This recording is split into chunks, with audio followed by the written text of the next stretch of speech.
जय जगन्नाथ बंधुगण आपको आम चैनल को बहुत बहुत स्वागत। आज आम जाना 10 जून 2026 बुधवार दिन द्वादश राशि संपूर्ण राशिफल विचार।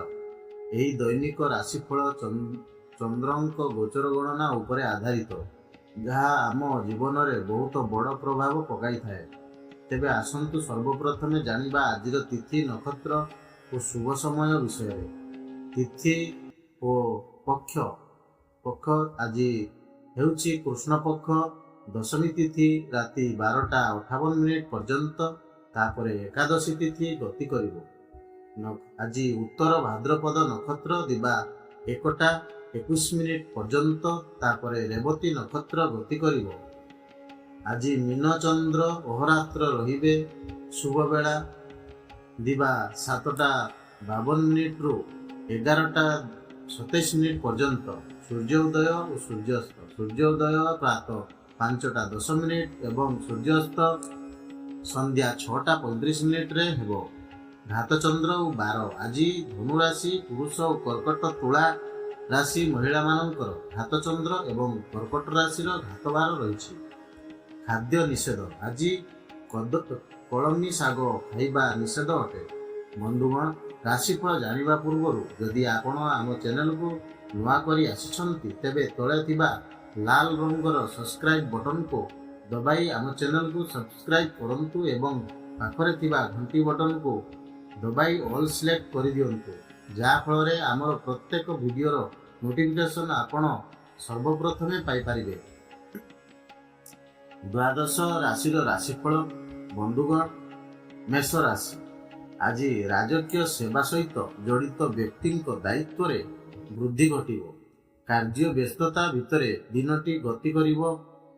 मनोरंजन बा सुख सुविधा पाई अधिक खर्च हुई पारे, जहा आर्थिक स्थिति को असंतुलित करि पारे। तेणु संयमता रखंतु। कौनसी छोट यात्रा द्वारा धन लाभर जुग रही। परिवारर कौनसी सदस्यों स्वास्थ्य को नहीं चिंतित रही पारंती। निज स्वास्थ्यर मध्य ध्यान रखंतु। जीवन साथी पूर्ण सहयोग मिलिबो। प्रतिकार। आज आपण ओम ह्रूं हनुमते नम मंत्र जप करंतु, शुभ फल पाइबे। वृष राशि। आज भाग्य आपणक सपक्ष रहिबो। पूर्वर अटकी रहिथिबा कार्य रे प्रगति हेबो। कौनसी आईनगत विवादर निष्पत्ति आपणक सपक्ष रे आसीपारे। वाणिज्य व्यवसाय क्षेत्र रे पूर्व परिश्रमर उत्तम परिणाम पाइबे। परिवार रे हसखुशी और सुख शांतिर वातावरण लागी रहिबो। छोट पिला मानक सह उत्तम समय कटिबो। जीवन साथी सह किछि कथा को नहीं मतभेद देखा दे पारे, तेणु वाणी उपरे नियंत्रण रखंतु। प्रतिकार। आज आपण छोट पिलांको किछि मिठा खाइबाकू दियंतु, सफलता मिलिबो। बंधुगण, मिथुन राशि। आज कार्यक्षेत्र रे विशेष उपलब्धि हासिल हेबो एवं रोजगार नुआ नुआ सुजोग मिलिबो। सामाजिक मान सम्मान वृद्धि पाइबो। ठीक रणनीति प्रस्तुत करी कार्य कले सफलता निश्चित मिलिबो। जीवन साथी स्वास्थ्य प्रति विशेष ध्यान दियंतु। प्रेम संबंध रे सतर्क रुहंतु। अत्यधिक क्रोध जुगु संपर्क खराब होई पारे। आर्थिक स्थिति रे सुधार आसीबो, मात्र वृथा खर्चरु दूरे रुहंतु। मधुमेह और अनिद्रा रोगी निज स्वास्थ्यर जत्न नियंतु। प्रतिकार। आज आपण हनुमान चालीसा पाठ करंतु, समस्त विपद दूर हेबो। कर्कट राशि।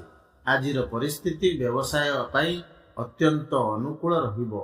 आकस्मिक धन लाभर जुग रही। व्यवसाय रे नुआ योजना और रचनात्मक चिंताधारा आपनकु लाभ प्रदान करिवो। पद और प्रतिष्ठार वृद्धि घटिबो। पारिवारिक जीवन रे माता पिता और भाई भौणी सहयोग मिलिबो। पूर्वरु बाकी रहिथिबा अर्थ आज फेरी पाइबे। तेबे कौनसी अनावश्यक यात्रारु ଦୂରେଇ ରୁହନ୍ତୁ। ସ୍ୱାସ୍ଥ୍ୟ ଅବସ୍ଥା ମଧ୍ୟମ ରହିବ।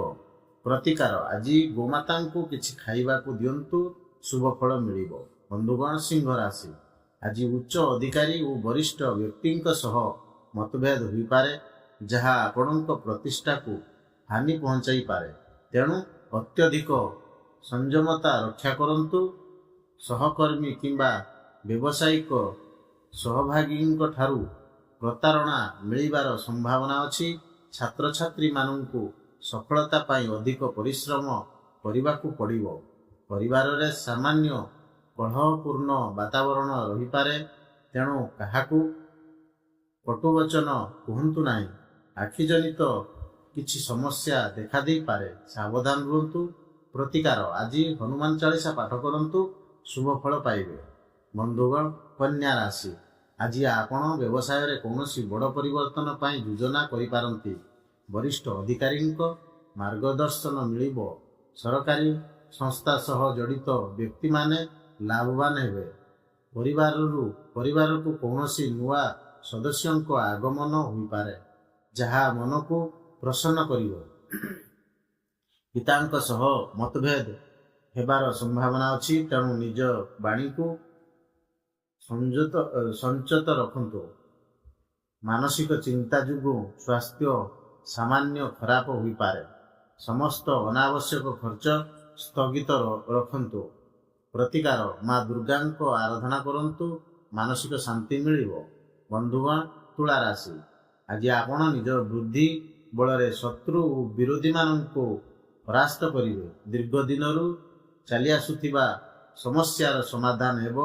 କାର୍ଯ୍ୟକ୍ଷେତ୍ରରେ ଆପଣ ଊର୍ଜାବାନ ଅନୁଭବ କରିବେ ଏବଂ ପଦୋନ୍ନତିର ପ୍ରବଳ ଯୁଗ ରହିଛି। ଛାତ୍ରଛାତ୍ରୀମାନଙ୍କ ପାଇଁ ସମୟ ଅନୁକୂଳ ଏବଂ ପରିଶ୍ରମର ଉତ୍ତମ ଫଳ ମିଳିବ। ଦୂରସଞ୍ଚାର ମାଧ୍ୟମରୁ ଶୁଭ ସମାଚାର ପାଇବେ। ଆର୍ଥିକ ଲାଭର ନୂଆ ମାର୍ଗ ପ୍ରଶସ୍ତ ହେବ। ମାତାଙ୍କ ସ୍ୱାସ୍ଥ୍ୟକୁ ନେଇ ସାମାନ୍ୟ ଚିନ୍ତିତ ରହିପାରନ୍ତି। ଯାନବାହନ ଚଲାଇବା ସମୟରେ ସାବଧାନ ରୁହନ୍ତୁ। ପ୍ରତିକାର, ଆଜି ଭଗବାନ ଗଣେଶଙ୍କୁ ଦୁର୍ବା ଅର୍ପଣ କରନ୍ତୁ। ଶୁଭ ଫଳ ମିଳିବ। ବିଛା ରାଶି, ଆଜି ବ୍ୟବସାୟ କ୍ଷେତ୍ରରେ କିଛି ସମସ୍ୟା ଦେଖାଦେଇପାରେ, ମାତ୍ର ଆପଣ ନିଜ ଚତୁରତା ସହ ସେଗୁଡ଼ିକର ସମାଧାନ କରିବେ। ଚିକିତ୍ସା କ୍ଷେତ୍ରରେ ଥିବା ବ୍ୟକ୍ତିଙ୍କ ଖ୍ୟାତି ବୃଦ୍ଧି ପାଇବ। ରାଜକୀୟ କର୍ମଚାରୀଙ୍କ ପାଇଁ ବ୍ୟସ୍ତତା ଭରା ଦିନ ରହିବ। ସ୍ଥାନାନ୍ତରଣ ମଧ୍ୟ ସମ୍ଭାବନା ରହିଛି। ପରିବାରରେ ଭାଇ ଭଉଣୀଙ୍କ ସହ ସମ୍ପର୍କ ନିବିଡ଼ ହେବ ଏବଂ ପ୍ରେମ ଜୀବନରେ ଉତ୍ସାହ ଦେଖାଦେବ। ଆର୍ଥିକ ସ୍ଥିତି ସ୍ଥିର ରହିବ। ଖର୍ଚ୍ଚ ଉପରେ ନିୟନ୍ତ୍ରଣ ରଖନ୍ତୁ। କାର୍ଯ୍ୟ ବ୍ୟସ୍ତତା ଯୋଗୁଁ ଶାରୀରିକ ଦୁର୍ବଳତା ଅନୁଭବ କରିପାରନ୍ତି। ପ୍ରତିକାର, ଆଜି ବଜରଙ୍ଗ ବାଣ ପାଠ କରନ୍ତୁ, ସମସ୍ତ ବାଧା ଦୂର ହେବ। ବନ୍ଧୁଗଣ, ଧନୁ ରାଶି, ଆଜି ବ୍ୟବସାୟ ସମ୍ବନ୍ଧିତ କୌଣସି ଅଶୁଭ ସମାଚାର ଆପଣଙ୍କୁ ଚିନ୍ତିତ କରିପାରେ। ବ୍ୟବସାୟରେ ଅଧିକାରୀଙ୍କ ସହ ମତଭେଦ ସମ୍ଭାବନା ଥିବାରୁ ନିଜ କ୍ରୋଧ ଉପରେ ନିୟନ୍ତ୍ରଣ ରଖନ୍ତୁ। ପରିବାରର ଆୟ ବ୍ୟୟର ଅସନ୍ତୁଳନ ଯୋଗୁଁ ଚିନ୍ତା ବଢ଼ିପାରେ। ଆପଣଙ୍କ ବିରୋଧରେ କେହି ଷଡ଼ଯନ୍ତ୍ର ରଚିବାକୁ ଚେଷ୍ଟା କରିପାରନ୍ତି, ତେଣୁ ସାବଧାନ ରୁହନ୍ତୁ। ଆଜି କୌଣସି ପ୍ରକାରର ପୁଞ୍ଜି ନିବେଶ କରନ୍ତୁ ନାହିଁ। ଯାନବାହନ ଜନିତ ଦୁର୍ଘଟଣାର ଯୁଗ ରହିଛି, ତେଣୁ ବିଶେଷ ସତର୍କତା ଆବଶ୍ୟକ। ପ୍ରତିକାର, ଆଜି ଗୋମାତାଙ୍କୁ କିଛି ଖାଇବାକୁ ଦିଅନ୍ତୁ, ବିପଦ କଟିଯିବ। ମକର ରାଶି, ବ୍ୟବସାୟୀମାନଙ୍କ ପାଇଁ ଆଜି ନୂଆ ଯୋଜନା ପ୍ରସ୍ତୁତ କରି କାର୍ଯ୍ୟକାରୀ କରିବାର ଉତ୍ତମ ସମୟ। ଆପଣଙ୍କ ବ୍ୟବସାୟର ସଫଳତା ପୂର୍ବକ ବିସ୍ତାର ହେବ। ବନ୍ଧୁ ମିତ୍ରଙ୍କ ସହଯୋଗ ଭବିଷ୍ୟତରେ ଲାଭଦାୟକ ସାବ୍ୟସ୍ତ ହେବ। ବିଦେଶରୁ କୌଣସି ଶୁଭ ସମାଚାର ମିଳିପାରେ। ପିତାଙ୍କ ସ୍ୱାସ୍ଥ୍ୟର ବିଶେଷ ଧ୍ୟାନ ରଖନ୍ତୁ। ଭବିଷ୍ୟତ ପାଇଁ କରାଯାଇଥିବା ନିବେଶ ଆଜି ଲାଭଦାୟକ ହେବ। ଜୀବନସାଥୀଙ୍କ ସହ ରାତ୍ରି ସମୟ ଆମୋଦ ପ୍ରମୋଦରେ କଟିବ। ଗଣ୍ଠିବାତ ରୋଗୀଙ୍କ ସ୍ୱାସ୍ଥ୍ୟରେ ସୁଧାର ଆସିବ। ପ୍ରତିକାର ଆଜି ଓମ୍ ହ୍ରୁଂ ହନୁମତେ ନମ ମନ୍ତ୍ର ଜପ କରନ୍ତୁ।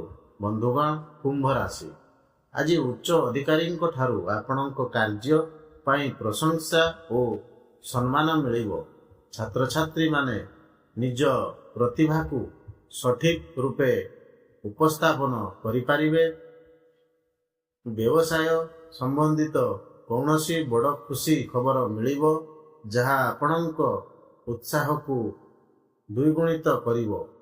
ସଙ୍ଗୀତ ଓ ସାହିତ୍ୟ କ୍ଷେତ୍ରରେ ଥିବା ବ୍ୟକ୍ତିଙ୍କ ମାନସମ୍ମାନ ବୃଦ୍ଧି ପାଇବ। ସ୍ୱାସ୍ଥ୍ୟ ଅବସ୍ଥା ଅତ୍ୟନ୍ତ ଉତ୍ତମ ରହିବ ଏବଂ ଆପଣ ଭାବିଥିବା ସମସ୍ତ ଲକ୍ଷ୍ୟକୁ ସଫଳତାର ସହ ହାସଲ କରିବେ। ପ୍ରତିକାର ଆଜି ହନୁମାନ ଚାଳିଶା ପାଠ କରନ୍ତୁ, ଶୁଭ ଫଳ ପାଇବେ।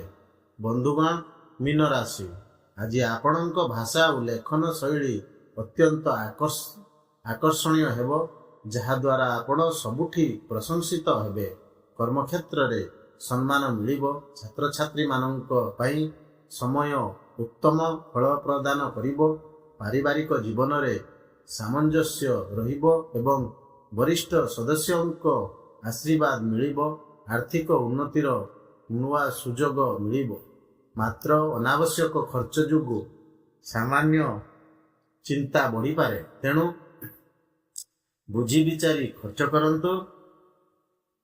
ଆଧ୍ୟାତ୍ମିକତା ପ୍ରତି ରୁଚି ବଢ଼ିବ। ଖାଦ୍ୟପେୟ ପ୍ରତି ସତର୍କ ରୁହନ୍ତୁ। ପ୍ରତିକାର ଆଜି କୌଣସି ଭୋକିଲା ବ୍ୟକ୍ତିଙ୍କୁ ଅନ୍ନ ଦାନ କରନ୍ତୁ। ଆପଣଙ୍କର ସମସ୍ତ ମନସ୍କାମନା ପୂର୍ଣ୍ଣ ହେବ। ବନ୍ଧୁଗଣ, ଏହା ଥିଲା ଆଜିର ସମ୍ପୂର୍ଣ୍ଣ ରାଶିଫଳ ବିଚାର। ଯଦି ଆପଣଙ୍କୁ ଆମର ଏହି ଭିଡ଼ିଓଟି ଭଲ ଲାଗିଥାଏ ତେବେ ଗୋଟିଏ ଲାଇକ୍, ସେୟାର ଏବଂ କମେଣ୍ଟ କରି ନିଶ୍ଚୟ ଜଣାନ୍ତୁ। ଆମ ଚ୍ୟାନେଲକୁ ସବସ୍କ୍ରାଇବ୍ କରିବାକୁ ଜମାରୁ ଭୁଲନ୍ତୁ ନାହିଁ। ରହୁଛି। ଜୟ ଜଗନ୍ନାଥ। ଆପଣଙ୍କ ଦିନଟି ଶୁଭମୟ ହେଉ। ଧନ୍ୟବାଦ।